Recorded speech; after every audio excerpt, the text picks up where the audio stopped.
Homage to the Blessed One, Shakyamuni Buddha. Today, let us reflect on the 8th verse from the Dhammapada. As taught by the Buddha, though one may recite many teachings fluently, if one is lazy in practice, they are like a cowherd counting others' cattle, unworthy of the life of a renunciant. Even if one speaks little of the teachings, but diligently practices, abandoning greed, hatred, and delusion, their mind shines brightly with liberation. Detached, free from worldly attachments, they are truly worthy of the renunciant's path. During the Buddha's time, there were two close friends, both wealthy individuals belonging to the upper class of merchants, the Brahmin caste. They were moral, knowledgeable about righteousness, and often engaged in harmonious discussions. When the Buddha was residing at Jetavana Monastery, Anathapindika's park, these two friends came to listen to his teachings. Surprisingly, after hearing the Buddha's words, they were both inspired to renounce the world. They agreed to abandon everything: wives, children, wealth, and status, to embark on the path of spiritual practice. However, as they entered the renunciant life, differences gradually emerged between them. During the first 5 years, as per the Buddha's discipline, each new monk had to undergo a period of probation. They learned to cultivate their body and mind and strictly adhered to the precepts. The two friends followed the same regimen, learning how to wear the robe and carry the alms bowl properly, training in proper ways of walking, standing, sitting, and lying down, all with mindfulness and discipline, speaking and laughing gently, appropriately, and at the right time. In this environment, perseverance, patience, and serious commitment to practice were required. However, while one of them was diligent and earnest in their practice, the other became lazy, indulging in flowery words without actual effort. Through this verse, the Buddha emphasized that no matter how eloquent one is in speaking and teaching the scriptures, if they are lazy and do not practice, they are like a hired cowherd who tends others' cattle but reaps no benefit for themselves. In contrast, even if one speaks little but diligently practices, abandoning greed, hatred, and delusion, with a clear and liberated mind, free from all attachments, they are truly worthy of being a renunciant. When they first renounced the world, both friends underwent a mandatory 5-year foundational training. This phase is required for all renunciants to study precepts, cultivate proper demeanor, and internalize basic principles. After these 5 years, each individual begins to chart their own specialized path of practice. When they approached the Buddha to discuss their future direction, the Buddha explained that his teachings encompass two aspects: theoretical knowledge and practical application. Theoretical knowledge involves studying the teachings to understand the path and its principles. Practical application is the deep practice of applying these teachings in daily life to achieve liberation. Hearing the Buddha's explanation, the two friends chose distinct paths for themselves. 1. The first friend, realizing that he lacked the aptitude for in-depth theoretical study, he humbly admitted that the past 5 years had only provided him with a basic understanding. He sought permission from the Buddha to leave the monastery and retreat to a quiet, secluded place where he could focus entirely on meditation. 2. The second friend, acknowledging his talent for theoretical learning and his enthusiasm for knowledge, he decided to remain at the monastery near the Buddha to delve deeper into the scriptures. Since the teachings were not yet written down, they were transmitted orally by senior monks. He sought out these elders, listening to their recitations of the discourses they had heard directly from the Buddha. He memorized, reflected on, and deeply contemplated their meaning. Years passed, and both individuals matured in the Buddha's teachings. The one focused on practical application, through diligent meditation. He attained spiritual realization and enlightenment.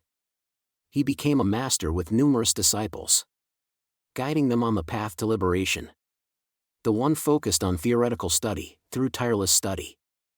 He became a renowned teacher, eloquently explaining the teachings with great depth.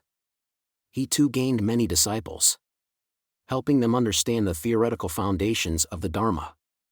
Externally, both appeared similar, both were accomplished in the Buddha's teachings, highly respected, and had numerous followers. However, they had pursued different paths. One immersed himself in meditation, attaining spiritual realization and enlightenment. The other emphasized scriptural study, excelling in theoretical knowledge. In a remarkable turn of events, the practitioner deeply devoted to meditation led his disciples to meet the Buddha and pay homage, showcasing the profound fruits of his path. When the well-learned monk heard of his friend's impending return, he had a thought: it's been a long time since I've seen my friend. I will challenge him with questions on the Dharma and see who is more knowledgeable. As soon as this thought arose, the Buddha, with his ability to perceive the thoughts of others, was aware of it. Knowing that the learned monk, still being an unenlightened being, harbored a sense of competition, the Buddha understood that someone who only studies without practicing could not compare to someone who has deeply cultivated the path. Furthermore, if questions were asked not with a genuine intent to learn but with a competitive spirit of debating or refuting, such a mindset would stray from wisdom and clarity. The Buddha did not want the learned monk to be harmed by this comparison. When the two friends were about to meet, before they could converse, the Buddha appeared. He greeted both of them outside, not allowing them to meet privately. The Buddha invited them into his fragrant chamber and had them sit down together. Before they could exchange greetings or words, the Buddha began by asking, "Since you two are meeting again today, let me ask you this: what does one gain from attaining the first jhana?" The learned monk replied, "World-honored one, one who attains the first jhana is someone who has abandoned sensual desires and unwholesome states, though still accompanied by thought and evaluation. Their entire being is suffused with joy and happiness born of seclusion." The Buddha continued, "And what about the second jhana?" The learned monk answered, "The second jhana is a state of complete unification of the mind, free from thought and evaluation, filled entirely with tranquility and bliss." The Buddha went on to ask about the higher states. The learned monk answered each question accurately according to theory. However, when the Buddha inquired about the inner transformations of the mind in these states, the monk could not answer, as he had not experienced them personally. The Buddha then turned to the meditative practitioner and asked, "What about the first jhana? What is it like?" The practitioner replied, "World-honored one, the first jhana is the abandonment of sensual desires and unwholesome states. Though thought and evaluation remain, the entire being is suffused with joy and happiness born of seclusion, much like a bather kneading soap into water, spreading it through a basin." The Buddha further asked, "How does the mind transform to achieve this state?" The practitioner explained in detail, "The mind reaches this state by becoming serene and focused. Unwholesome states, being disturbances, find no foothold in a calm and composed mind. On the other hand, wholesome qualities align naturally with an inner peace and clarity. The wholesome mind and serene mind stand together, while the unwholesome mind aligns with agitation and chaos." His answers were precise and deeply rooted in experience. The Buddha praised him, "Exactly right." At that moment, the heavens resounded with joy. Why? Because every word spoken by the Buddha was followed closely by celestial beings, who rejoiced and supported his teachings. Given that a Buddha only arises once in millions of years, every word he speaks has a profound impact on the cosmos. The disciples of the learned monk began murmuring among themselves, "Why did the Buddha not praise our teacher, even though he answered every question correctly?" and yet he praises the other monk so highly? The murmurs grew louder, creating a tense atmosphere. The Buddha, calm and compassionate, addressed the gathering, "Be silent. Monks, it is not favoritism or bias that leads me to praise one and not the other. My praise is based on realization and the transformation of the mind that one has attained, not merely on correct theoretical answers. A person who speaks from direct experience, who has truly practiced meditation and attained realization, speaks with a weight and clarity that brings peace and inspiration to the listener's heart. In contrast, a person who speaks from theory alone, though accurate, lacks the profound resonance of personal understanding. Their words, while correct, do not have the same spiritual impact." Turning to the learned monk, the Buddha asked, "You understand the states of attainment, the first, second, third, and fourth stages of realization on a theoretical level. And that is admirable. But have you truly experienced the transformation of your own mind upon attaining the first stage of realization? Have you felt your mind freed from doubt, from identity view, and from attachment to rites and rituals?" The monk bowed his head and replied, "World-honored one, I have not attained that state. What I know comes from the teachings and your explanations, not from personal practice or direct realization." The Buddha nodded and continued, "Indeed, my disciples, understanding theory is just the beginning. To truly comprehend and realize, one must practice and undergo inner transformation. This is why I praise the other monk, because his words are not mere theory but arise from direct experience. When the mind becomes calm and pure, all unwholesome qualities naturally dissolve. Just as clear water is free of dirt, such a mind forms the foundation for all wholesome qualities to arise." After the Buddha's teaching, the assembly at Jetavana Monastery became silent, and everyone bowed in reverence. The disciples of the learned monk also came to understand and no longer felt unsettled or discontented. In the heavens, celestial beings praised, saying, "How marvelous! The Buddha is not only a master of teaching theory but also a guide who leads sentient beings to practice and reach ultimate liberation." The assembly that day was large, including monks, nuns, and lay practitioners, both men and women, all gathered to listen to the Dharma. The Buddha's radiance illuminated the gathering, filling everyone with peace and renewed faith in the teachings. At this moment, the Buddha continued to expound, clarifying the difference between those who focus on study and those who focus on practice, while encouraging harmony between the two. He said, "My disciples, in the path of cultivation, there are those inclined toward study and those inclined toward practice. Both have their roles and values. However, those who practice correctly will attain spiritual results and transform their inner being. On the other hand, those who only study without practicing are like someone counting another's wealth without owning any themselves. That is why I always emphasize that study must go hand in hand with practice."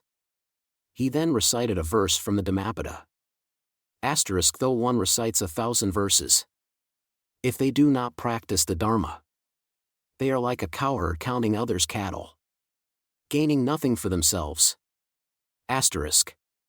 Those who study many scriptures and are well-versed in teachings but do not practice are like someone holding a lamp to illuminate others while remaining in darkness themselves. In contrast, one who practices, even with little knowledge, who cultivates loving kindness and abandons greed, hatred, and delusion, attains a pure mind. Such a person is like the sun, illuminating both themselves and others." Hearing this, the assembly grew still. The disciples of the learned monk no longer harbored dissatisfaction. They bowed and said, "World-honored one, we understand now. Truly, we were caught in partiality, unable to see the importance of combining study and practice. We humbly request your further guidance. My disciples. The key is to reflect on your own mind.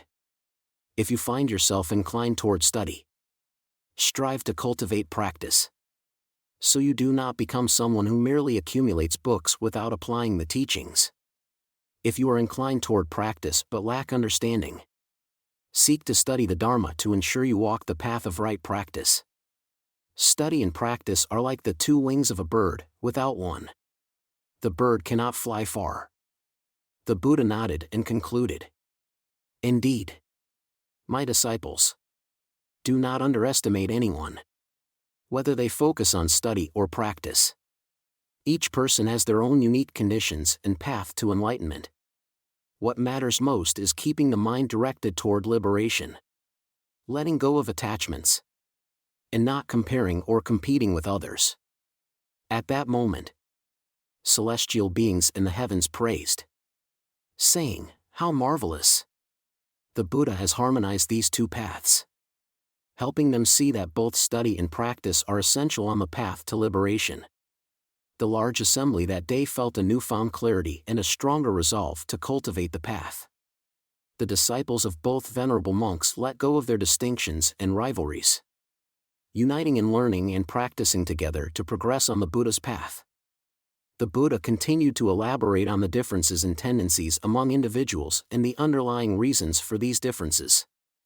He explained, Monks, the inclination towards study or practice does not arise randomly, it is shaped by the causes and conditions created through past karma. Those who, in their previous lives, performed many virtuous deeds, dedicating their time, energy, and efforts to support noble beings or help others, naturally have a strong inclination toward practice in this life. When they encounter the Dharma, they are eager to engage in meditation with sincere and steadfast resolve. Such individuals experience spiritual awakening and inner peace more readily. Those who, in their past lives, devoted themselves to acts of offering, cooking, washing, building bridges, repairing roads, or serving noble beings without expecting anything in return have accumulated vast stores of good karma. In this life, that karma serves as a foundation, enabling them to advance swiftly on the path of cultivation. They are unafraid of challenges and undeterred by difficulties. Even when they experience physical discomfort or pain during meditation, their past virtuous deeds give them the resilience to overcome all obstacles. Those who, in their past lives, spent much of their time studying scriptures and reflecting on principles without engaging in practice or performing altruistic deeds tend to gravitate toward theoretical learning in this life. They enjoy studying and discussing the Dharma. But when faced with the rigors of practice, they may quickly feel discouraged and give up. These individuals require more guidance and encouragement to balance their past tendencies and develop the aspects they lack. If, in this life, you have already performed many virtuous deeds and accumulated great merit through offerings and service, now is the time to transition into a new phase. Begin the practice of meditation. Focus your mind, and open the door to spiritual realization. In doing so, you not only continue to cultivate the merits of your past lives but also work toward achieving liberation in this very lifetime. When you meditate with determination, you may initially feel discomfort or fatigue. But as you persevere, your mind will gradually become calm. A profound sense of happiness will fill your heart, like sunlight piercing through the darkness.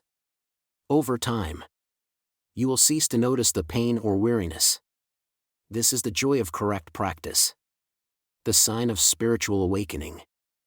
My disciples, examine yourselves.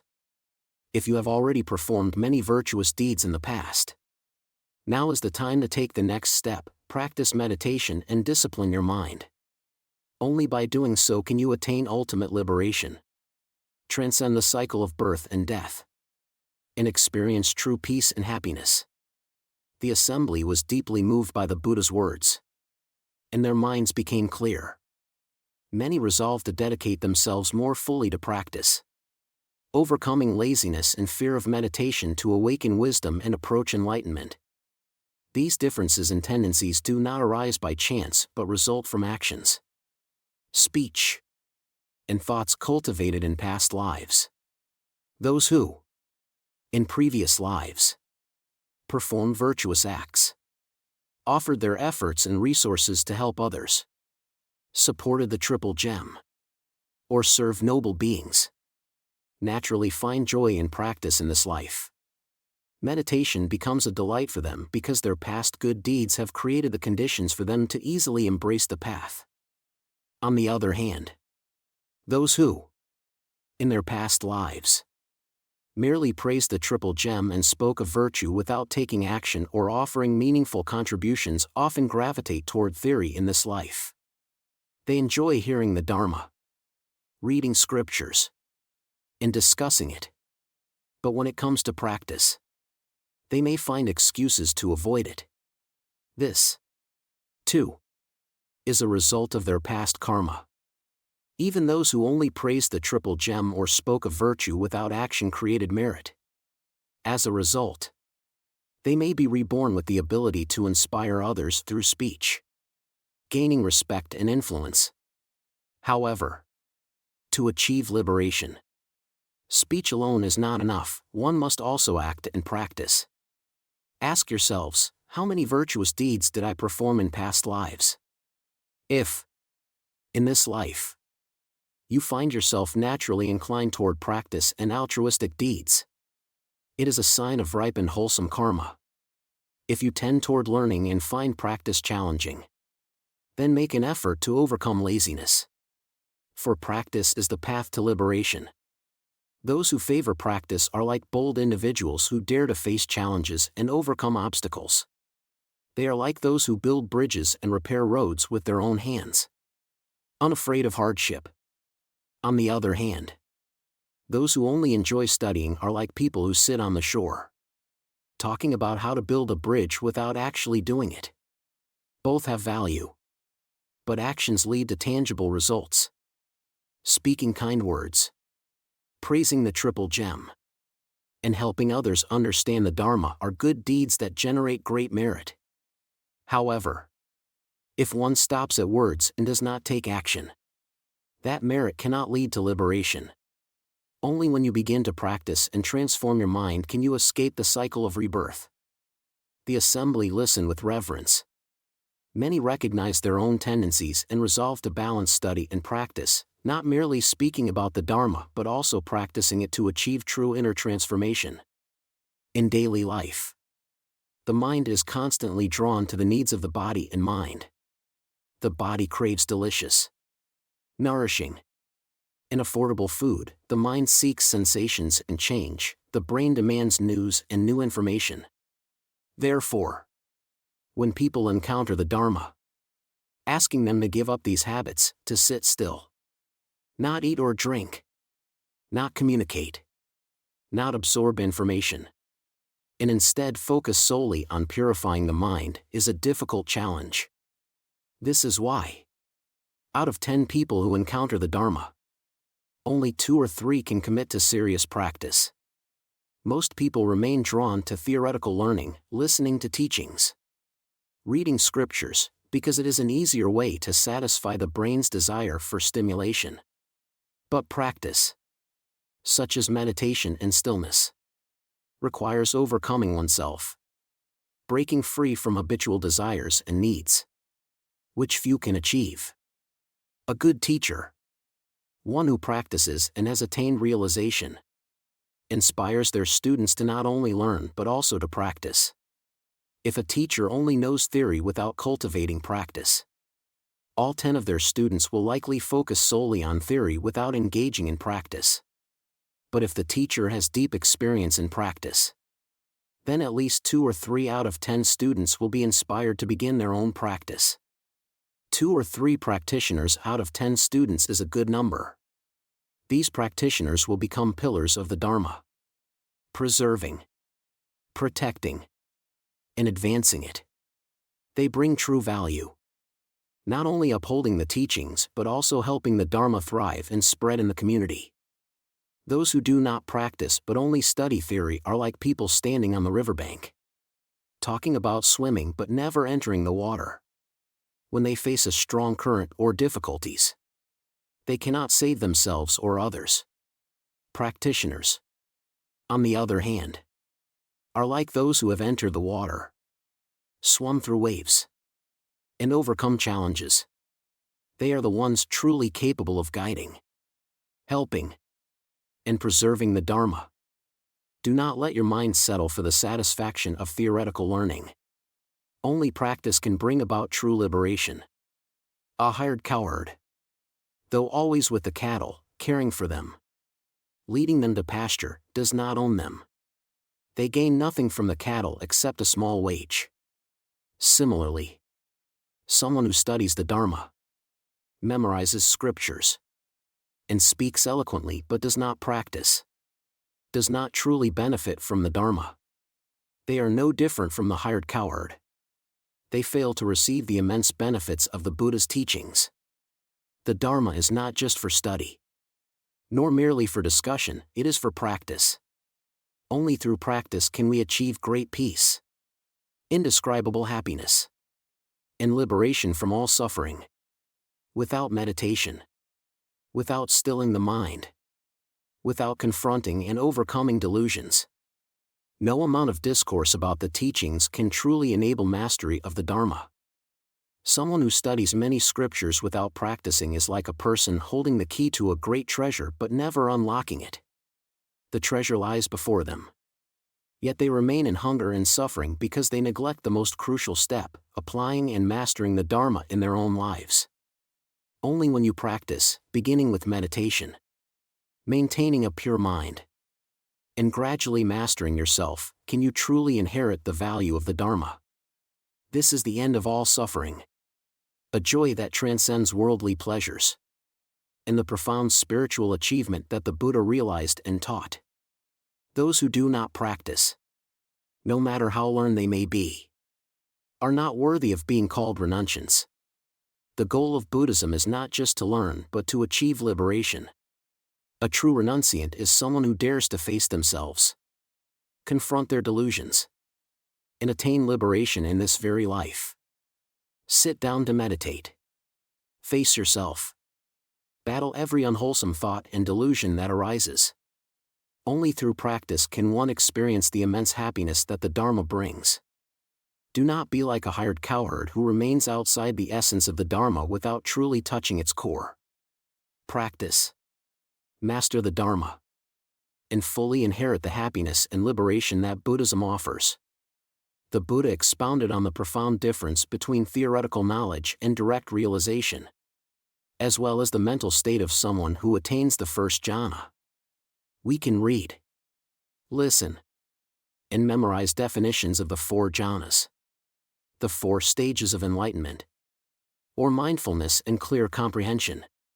But the mental state of someone who attains these stages can only be truly understood by those who practice and experience them. The first jhana is a state of detachment from sensual desires and unwholesome mental states, where the mind is filled with joy and happiness born from renouncing hindrances. In theory, one who attains the first jhana is free from greed, hatred, and delusion, unaffected by unwholesome thoughts. However, only through practice can one truly feel the purity of mind as delusions fade away and all cravings and unwholesome thoughts cease to arise. The human mind typically has 2 tendencies, wholesome and unwholesome. Even those familiar with the Dharma, despite their efforts to incline toward wholesomeness, may still harbor unwholesome thoughts like jealousy, anger, or selfishness. This is normal because the struggle between good and evil within the mind is an ongoing battle. But when one attains the first jhana, these unwholesome thoughts completely vanish. Their mind becomes wholly wholesome, untouched by greed, hatred, or delusion. Such a person naturally becomes kind, compassionate, and virtuous. This is the meaning of abandoning unwholesome states, a complete separation from all unwholesome qualities in the mind. Detachment from sensual desires is not just the renunciation of material cravings but also the abandonment of all ambitions, aspirations, and desires tied to worldly life. A person who attains the first jhana no longer yearns for wealth, fame, or anything worldly.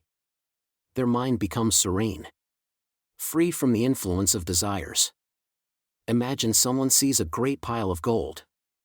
If they have not attained mindfulness or the first jhana, their mind may still harbor even the slightest wish, thinking, "If only I could have this." But someone who has attained the first jhana remains completely unmoved. The pile of gold holds no value in their eyes. Their mind resides in a state of purity and tranquility, utterly unaffected by external things. The Buddha elaborated on the nature of a pure mind and the state of one who attains the first jhana, emphasizing the distinction between theoretical understanding and direct experience.